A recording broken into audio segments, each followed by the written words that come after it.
Hey, what's up guys, it's me EMKWAN here with a video review, and I'm taking a look at a new Android device that's here in the UAE market, Middle East market. This is the Oppo Find 7. Now Oppo is a Chinese manufacturer and this phone sports some really impressive specs.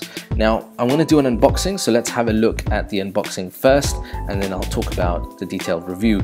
So as well as the device, you get the usual array of accessories, including really impressive in-ear headphones. These fit really well in the ear and they produce a very good quality of sound.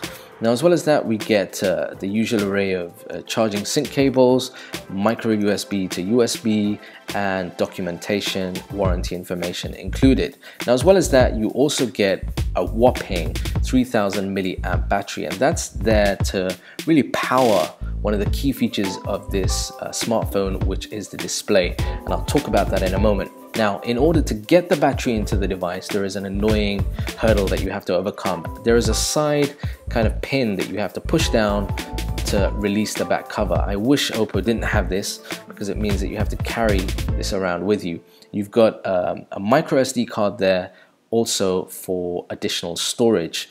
Now, once you remove the screen protector at the front, what you're faced with is all screen. This is very, very impressive. The back is made out of this high-end feeling carbon fiber effect. You've got really loud speakers at the bottom that sometimes can get muffled when you're holding the device in your hand. It's got a front-facing camera, which gives you a 5 megapixel sort of wide-angle view. Really, that's it. There are no physical buttons on the front, only the volume rocker switches. Now, once you power this thing, that's where that key feature that I spoke about, the display, comes to effect. And let me just talk to you about that display. It's got a beautiful, and I really mean beautiful, 5.5-inch Quad HD display. That's 2560 by 1440 pixels, the same as four 720p screens, and you can see that. This is one of the things about this smartphone that really sort of shone at me. Internally, it's powered by 2.5 gigahertz Qualcomm Snapdragon 801 processor. It's got 3 gigabytes of RAM and 32 gigabytes of onboard storage. Now, in terms of sort of OS, it's running Android 4.3 Jelly Bean, and it's really fast and really easy to use. I do want to talk about the skins that Oppo has included on top of that. This is something that Oppo is calling Color OS, and Color OS essentially gives you a range of different themes that you can customize and use. Now, I'm, to be honest, not a massive fan of Color OS. I found a lot of those themes kind of slightly washed out. They felt a little childish in some areas. Some of the icons weren't to my liking. So that's something that, you know, won't be to everybody's taste. I personally prefer Android as close to the stock experience as possible. So that might be why I'm slightly biased here. But in terms of the device generally, and using the device, this is comparing it with my iPhone 6. You can see that the iPhone 6 is considerably smaller. Interestingly, the device, the Oppo Find 7, is actually better feeling and much more sturdier a feel in my hand than even my iPhone 6 without a case. So I think that the way that the dimensions have been done with the screen, with the size, are actually really, really impressive. Now, I want to talk about the camera included, because it's something that Oppo has really kind of spoken a lot about.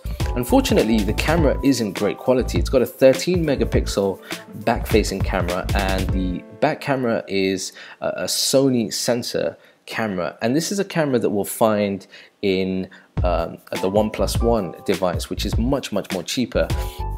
Now, I ran into some imaging issues with this, and one of the things I want to talk about is the soft focus, which will occasionally mar some of the more frenzied shots. The color saturation isn't quite as punchy as I'd personally like, and when you compare it with some of the other smartphone cameras. And in optimal conditions, you won't have to worry about these issues as much, but we know when we're using a phone and when we're recording, that's very unlikely that you're going to have optimal conditions.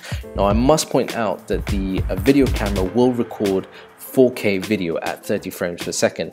Again, it's not amazing, but it is 4K video, and 4K video does seem like something that's on the rise. Now, a really cool feature of this device is the fact that Oppo has included something called speed charging, which essentially means that you plug your phone in for around about 15 minutes and you can get up to 70% charge of a battery, which is just a godsend. This is something that in terms of battery use, in terms of device use for a busy day, makes life so much more easier, and I really would love to see this come to more manufacturers. Definitely an advantage with this device. So in summary, I used this device for over a week, and I've got to say that with the display and the internal specs, it's actually quite impressive. However, two areas to be aware of. One is the OS. It's 4.3 Android, so it's slightly behind, and in terms of the color OS, that wasn't to my liking, and that might be something that you need to consider if you're looking for as close a stock Android experience as possible. And the final thing has to be the camera. I think for a close to flagship device such as this, to have a mediocre camera at 13 megapixel with the kind of quality that it produces for both video and camera isn't impressive, and that's something again that you might want to consider. But overall, it's a really solid device from a relatively new manufacturer on the market, Oppo. Okay guys, that's it from me for now. I will see you in the next video. Until then, keep it geek. Do remember to hit that like button. Do remember to leave your comments down below and connect on social media. That's me, EMKWAN, over and out.